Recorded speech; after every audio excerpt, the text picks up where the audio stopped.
Drivers doing U-turns at several Fort Wayne Railroad crossings yesterday as trains on more than one track stalled for hours. Public officials say little to no warning was given about those stoppages. Wayne 15's Marcus Truccio speaks with those about the impact this could have on public safety and what the federal government is doing to hold railroad companies accountable. Marcus? Dirk, these blockages on the west side of Fort Wayne lasted for hours, frustrating drivers and first responders.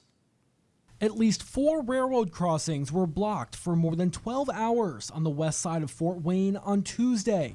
Not only can this be frustrating for drivers, but it can hamper emergency response efforts. When you're on the way to an emergency run, the last thing you want is to have more issues on the way to that run. But the reality of it is we are trained to be able to expect the unexpected, if you will. Luckily, those efforts were not heavily affected in this instance. We have stations that are on both sides, so literally if you have a train stop, we have an engine that's able to respond from one side of the tracks, and then if that one does get stopped, they will come up on the air, talk to communications, and we'll literally go to the other side of the tracks and have another rig respond. Wayne 15 asked Norfolk Southern Railways what caused the delays. They say important maintenance work going on in the region caused some delays to train traffic. Our aim is always to keep our trains moving safely, and we appreciate the community's patience.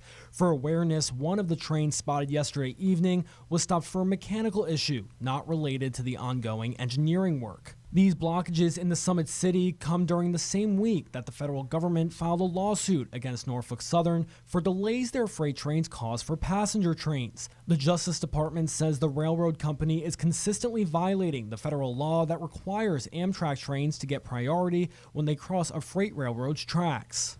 The Rail Passengers Association says the government has only intervened one other time since the law was established in 1973.